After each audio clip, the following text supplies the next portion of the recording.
आप सभी को जय मसीह की। मैं पास्टर जोई पर फिर जीवित परमेश्वर की जीवित हुजूरी में आप सभी का स्वागत करता हूँ और परमेश्वर का धन्यवाद हो इस समय के लिए कि उसने ये सुंदर समय दिया कि हम सब और आप लोग भी जो है इकट्ठे हुए हैं परमेश्वर की वचन को सुनने के लिए। तो प्रभु का धन्यवाद हो। वचन में जाने से पहले हम एक छोटी सी प्रार्थना करेंगे। धन्यवाद धन्यवाद धन्यवाद यीशु मसीह, आज के इस दिन के लिए, आज के इस समय के लिए, आज के इस वक्त के लिए। बीते दिनों में आपने हमें अच्छे से रखा, आपका धन्यवाद। इस वचन के लिए प्रार्थना करते हैं, इस पर अपने आशीष का हाथ रखिए। ये जो वचन हमारे हृदय में बोया जाता है पिता, 100 गुना फल लेकर आने वाला हो सके। प्रभु आपका धन्यवाद हो, आपकी आशीष इस वचन पर हो। यीशु के नाम से मांगते हैं, आमीन। प्रभु का धन्यवाद हो। तो आज का जो वचन रहेगा वो मैं आपके सामने पढ़ के बताना चाहूँगा कि हम कौन सी पुस्तक में से पढ़ेंगे। यूहन्ना की पहली पत्री पढ़ेंगे, दूसरा अध्याय 15वीं आयत से और 17वीं आयत तक, जहाँ पर इस प्रकार से हेडिंग लिखी है, संसार से प्रेम ना करो। आमीन।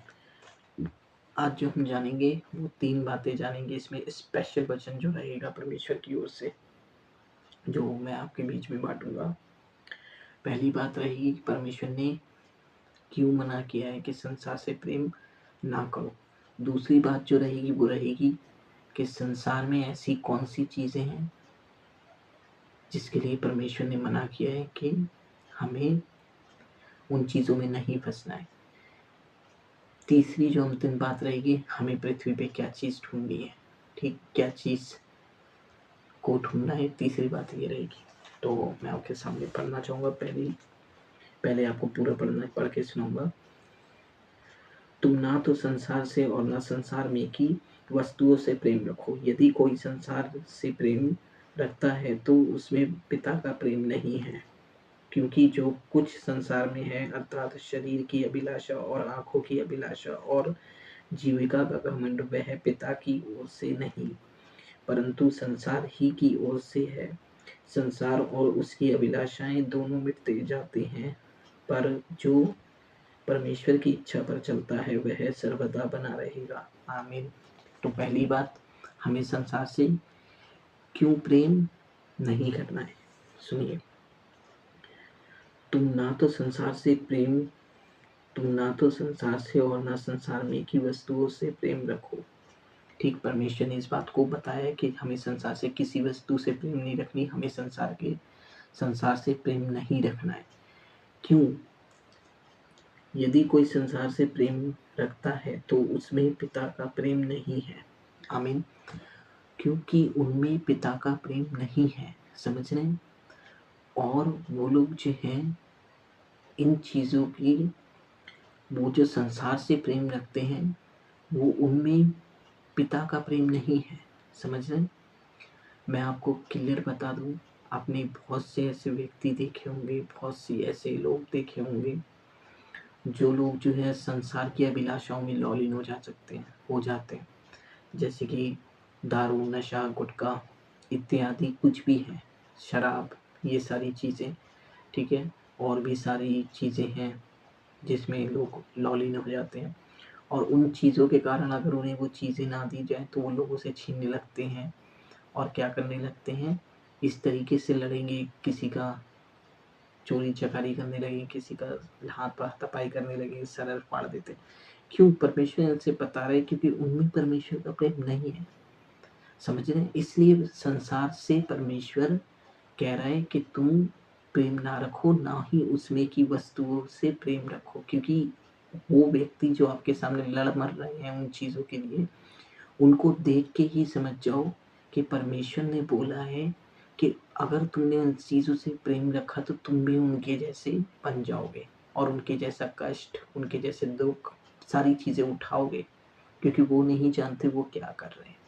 परंतु आपको परमेश्वर बताने वाला है, हमारा जीवित परमेश्वर है जो हमें बताता है और हम उससे, उसकी शिक्षा के कारण बचते हैं। ठीक, आपको समझ में आ गया कि क्यों हमें संसार से प्रेम नहीं रखना। पहली बात क्लियर हो गई, ठीक है। अब हम आगे बढ़ेंगे और जो दूसरी बात हमने कहा था कि किस चीज़ पे परमेश्वर ने जो है अभिलाषा के विषय पे कहा है कि तुम पृथ्वी की वस्तुओं पे मन ना लगाओ, ठीक है। क्या चीज़ पृथ्वी पे ऐसी है जिसके लिए परमेश्वर हमें मना कर रहा है, उस बात को हम लोग जानेंगे। तो परमेश्वर बोल रहे हैं, क्योंकि जो कुछ संसार में है अर्थात शरीर की अभिलाषा और आंखों की अभिलाषा और जीविका का घमंड वह पिता की ओर से नहीं है परंतु संसार ही की ओर से है। यहाँ पर परमेश्वर स्पष्ट बता रहे हैं कि जो कुछ भी जीविका का घमंड, शरीर की अभिलाषा, आंखों की अभिलाषा है, वो परमेश्वर की ओर से नहीं है परंतु संसार ही की ओर से। और अगर संसार की ओर से है और आप इन चीज़ों की अभिलाषा करेंगे तो आपके ऊपर ऐसे मनुष्य आ जाएंगे जो जिनमें परमेश्वर का प्रेम नहीं है। पहली वाली आयत में आपको बता दिया गया है, 15वीं आयत में बता दिया गया है कि उनमें परमेश्वर का प्रेम नहीं है। फिर आप ऐसे मनुष्यों के बीच में फंस जाएंगे जिनको आप कहेंगे, कह सकते हैं कि वो बहुत मतलबी हैं, वो बहुत रूड हैं, वो बहुत घमंडी हैं, या कुछ भी आप उनको कह सकते हैं। समझ रहे? इसका रीज़न क्या है? गलती किससे हुई है? हमसे। क्योंकि हमारे पास क्या नहीं है? यीशु मसीह की शिक्षा नहीं है। मैं ये उन मनुष्य की रीति पर कह रहा हूँ, उन लोगों के लिए जो लोग प्रभु यीशु मसीह को नहीं जानते, परंतु मेरे पास प्रभु की शिक्षा है और वो मैं आपके बीच में बांट रहा हूँ। इसलिए हमारे लिए कोई हानि की बात नहीं है, क्योंकि हमें बताया गया है परमेश्वर की ओर से, है ना। और मैं भी आप लोगों को यही बता रहा हूँ इस वीडियो के माध्यम से कि आप लोग भी परमेश्वर के वचन को जानें ताकि आप अपने आप को बचा सकें। तो यहाँ पर परमेश्वर बता रहे हैं, ऐसे लोगों के, अगर आप उनकी चीज़ों की अभिलाषा करते हैं, चाहे शरीर की अभिलाषा, चाहे आंखों की अभिलाषा, या जीविका का घमंड कि मेरे चाचा नेता हैं, मेरे चाचा आर्मी में है, मेरे चाचा पुलिस ऑफिसर हैं, या मेरे ताऊ ये हैं, मेरे पापा वो हैं, संसारिक लोग ऐसे करके घमंड करते हैं उन पे, और उनके घमंड में कहीं उल्टी सीधे काम कर देते हैं जिसके कारण उनका जीवन बर्बाद हो जाता है। और चाचा ताऊ ने पूछते तक नहीं क्यों उन्होंने वो ऐसे क्यों फंस गए, क्योंकि उनके पास शिक्षा नहीं थी, यीशु मसीह नहीं था। ये शिक्षा नहीं थी, यीशु मसीह शिक्षा है। उनके पास ये शिक्षा नहीं था। जीविका का घमंड, ताऊ चाचा बड़े पद पे दिख गए और उन्होंने ऐसा काम कर दिया कि जिसके कारण उनको फांसी हो गई है। आप कई रिकॉर्ड उठा के देख सकते हैं, पुलिस कोर्ट कचहरियों में पड़े हुए हैं जिनके चाचा ताऊ मामा बहुत सारे ऊंचे ऊंचे पद पे थे और उनके बेटों ने घमंड किया और वो फंस गए और बर्बाद हो चुके, क्योंकि उनके पास यीशु मसीह नहीं था। पर हमारे पास है, हम परमेश्वर का धन्यवाद करते हैं और उस यीशु मसीह के कारण हम जीवित रहते हैं। तो अब हम ये बात आपको समझ में आ गई कि क्यों हमें संसार में की वस्तुओं की लालच नहीं करनी है, आंखों की अभिलाषा में नहीं फंसनी है, जीविका का घमंड नहीं करना है और शरीर की अभिलाषा पर घमंड नहीं करना है कि हमारे अंदर इतना बल है कि हम दूसरे को गिरा देंगे। नहीं, जब आपने दूसरे को गिराया आप जान लीजिए आप खुद गिर गए। ध्यान में रखना है, संसारिक मनुष्यों की तरह नहीं, हमारे जीवित प्रभु यीशु मसीह की तरह सोच के चलना है, क्योंकि वो कहता है मार्ग मैं हूँ, सत्य मैं हूँ, जीवन मैं हूँ।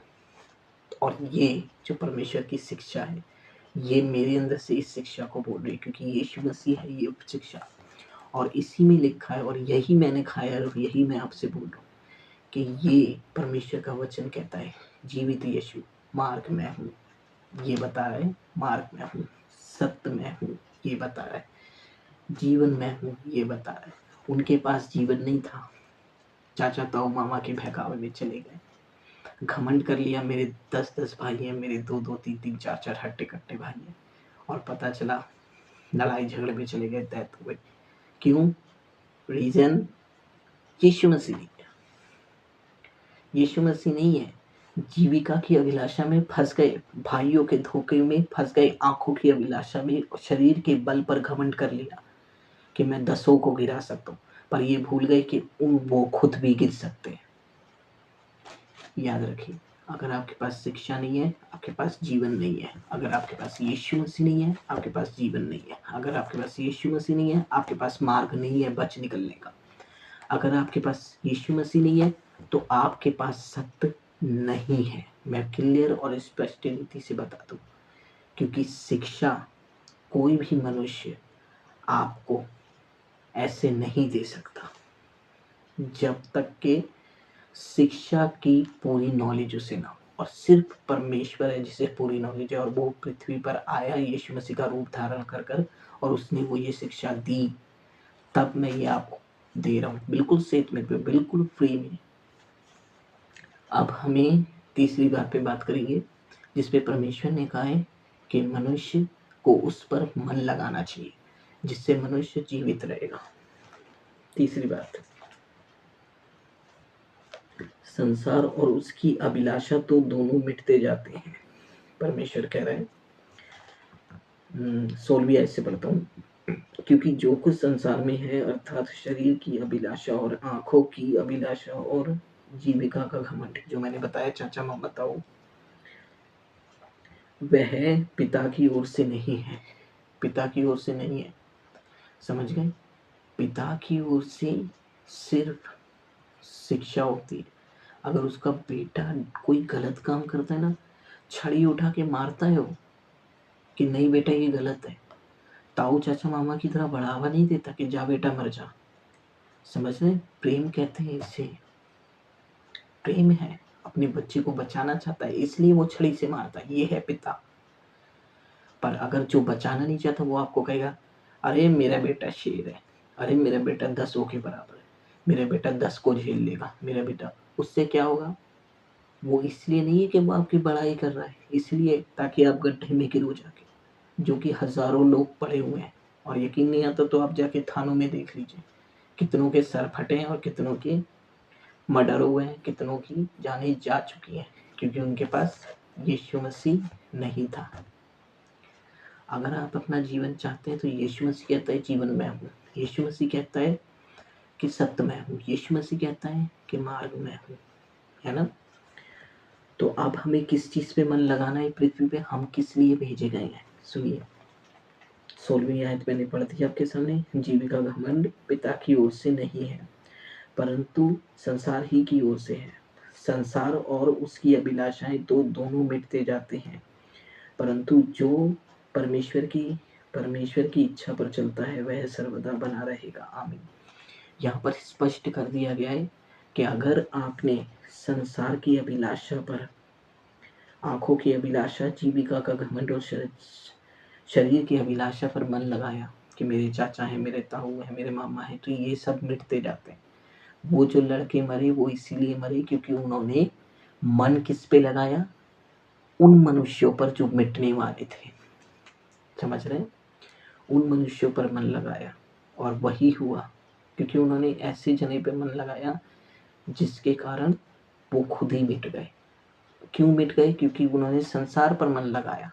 चाचा ताऊ मामा ये सब संसार है, क्योंकि इनका एक समय ये जाने वाले हैं, ठीक, और अपने समय पे जाने वाले, और वो मनुष्य भी अपने समय पे जाता, पर चाचा ताऊ की अभिलाषा में आ गया इसलिए पहले ही चला गया, परमेश्वर के ठहराए हुए समय से पहले ही चला गया।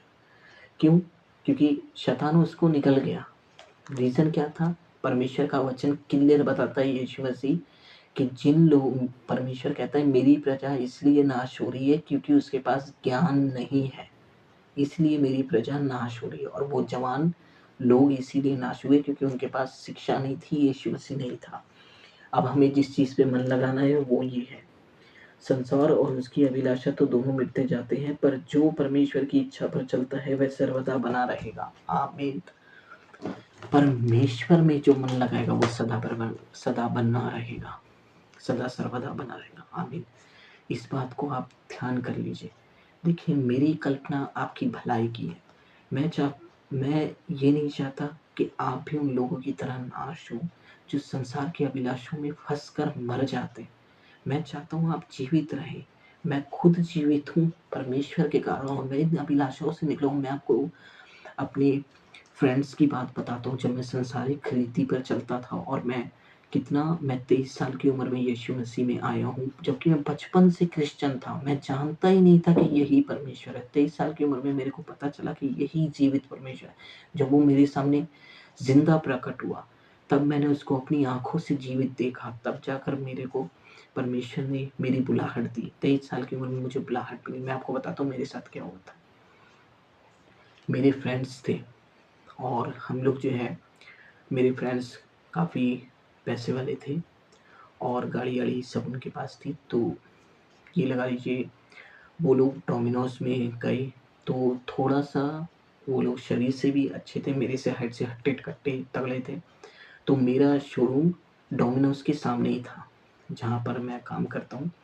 मेरा शोरूम डोमिनोज़ के सामने ही था और वो डोमिनोज़ पे थे। तो वहाँ पर उनके पास गाड़ी थी, वो गाड़ी लेकर आए, बड़ी लंबी-चौड़ी गाड़ी थी।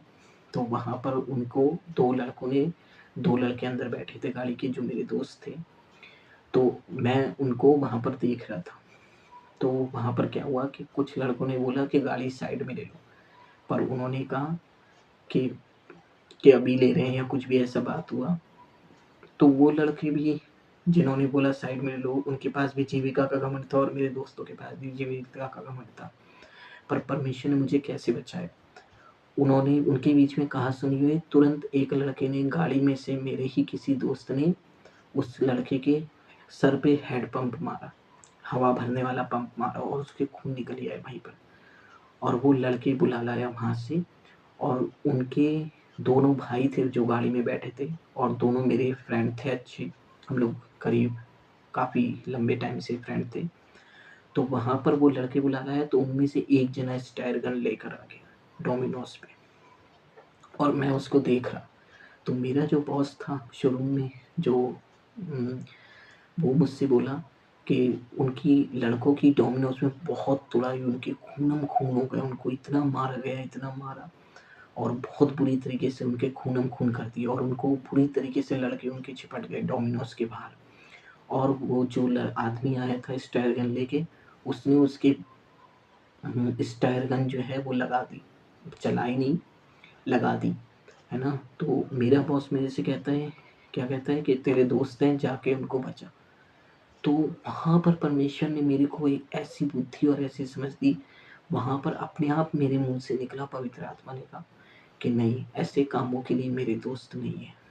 क्योंकि मेरे जो है, अगर आप जानते हैं, वैसे तो मैंने अपनी गवाही बताई नहीं है, फिर भी मैं ये आपको बता देना चाहता हूँ कि परमेश्वर ने मुझे वहाँ रोक दिया, और मैंने देखा उनके वहाँ पर स्टेयर गन लग गई। अगर मैं भी क्रोध में तेज़ होता, या जीविका का घमंड होता कि मेरे दोस्त हैं, मेरे काम आएँगे, या उन पर विश्वास कर लेता चाचा मामा मामा ताऊ की तरह, तो क्या होता कि मैं वहाँ जाता, और वहाँ पर अगर थोड़ा-सा भी हाथ-पैर उठता, तो वहाँ पर वो गोली चलना ज़ाहिर-सी बात थी। वो तो अच्छा हुआ कि वहाँ पर वो लड़के दोनों जो मेरे दोस्त थे, इतनी बुरी तरह पीटे गए, जिसके कारण मेरे को शिक्षा आ गई कि नहीं, जीविका का घमंड कभी नहीं, दोस्तों का घमंड कभी नहीं। और मौत छूते हुए मेरे सामने से निकल गई, आँखों के सामने से। और तब मैंने यारी दोस्ती सारी छोड़ दी, जब मैंने देखा कि किस तरीके से मेरे दोस्त पिट रहे हैं। तो यहाँ पर मुझे पता चला, अगर मैं इस ताक में रहता कि मेरे दोस्त बहुत ज़्यादा हैं और ये है वो है, तो मैं भी उनके साथ में, शैतान मेरी हानि के लिए आया था। पर परमेश्वर ने मुझे बचा लिया, और वहाँ से मैंने जो है उनसे कट ऑफ कर दिया। बाद में पुलिस-वुलिस आई, उनको लेके गई, फिर छुड़ा दिया, फिर केस शांत हो गया। ये मेरे को आपको बताने का पर्पस ये है कि मैं ऐसी चीज़ों में फँस कर निकला हूँ, और तब मैं प्रभु यीशु मसीह को नहीं जानता था, मैं जीवन नहीं जानता था क्या है। आज मेरे पास यीशु मसीह है, और आज मैं आपसे ये कहता हूँ कि आज मुझे कोई नहीं छू सकता जब तक मेरे पास प्रभु यीशु मसीह। मैं ऐसे काम ही नहीं करता कि अब मेरा पाँव फंदे में फँसे। जीवित यीशु मेरे साथ, उसने मुझे शिक्षा दी, मैं सीखा, फिर अब मैं आपको इस चीज़ के बारे में प्रचार करता हूँ। परमेश्वर ने मेरा जीवन बदला, मुझे शांति मिली है, और अब मैं जानता हूँ कि मुझे परमेश्वर की इच्छा पर चलना है, जिससे मेरी धन संपत्ति सब कुछ परमेश्वर के हाथ में सदा सर्वदा बनी रहेगी। मैं कुछ भी अपना यहाँ पृथ्वी पर नहीं जमा करता। मेरा जो कुछ है वो परमेश्वर, मैं सब कुछ परमेश्वर के हाथों में सौंप देता हूँ कि परमेश्वर, तूने मुझे मनुष्य बनाया, तूने ही मुझे जगह दी, तूने ही मुझे पद दिया। जो कुछ भी तूने दिया, तेरा धन्यवाद। और ये मैं अपने उससे नहीं हूँ। अगर परमेश्वर मुझे ना बचाता ना, तो मैं नहीं होता यहाँ सामने बैठा। ऐसी-ऐसी प्रॉब्लम्स थी मेरे जीवन में। पर जब यीशु मसीह आया, तो मैं आनंदित हुआ, खुश हुआ, मगन हुआ, और फिर मुझे कॉन्फिडेंस आ गया कि अगर मैं बचा हूँ तो दूसरे लोग क्यों नहीं बचेंगे। इन चीज़ों के बारे में जब हम उन्हें बताएँगे तो ज़रूर मन फिराएँगे। तो परमेश्वर का धन्यवाद हो इस वचन के लिए, इस जीवन के लिए। वाक़ई में ही मैं आपसे कहता हूँ, यीशु मसीह सच में सत्य है, सच में जीवन है, सच में जीवन है। विश्वास करके देखिए, अगर आपका लाभ नहीं होता, अगर आपको फ़ायदा नहीं मिलता, तो यीशु मसीह इस बात को कहता है कि हो नहीं सकता कि परमेश्वर ने किया हुआ परिश्रम व्यर्थ ठहरे। आप एक बार परिश्रम करके तो देखिए, निश्चय परमेश्वर आपको आशीषित करेगा। तो इस वचन के द्वारा प्रभु आपको बहुत ब्लेस करे, बहुत आशीषित करे। और चैनल को लाइक और सब्सक्राइब करना ना भूलिएगा, और ताकि आप तक सही समय पर वीडियो पहुंच सके और परमेश्वर के वचन को आप सुन सके। तो प्रभु का धन्यवाद हो, और प्रभु हम सबों की रक्षा करता रहे।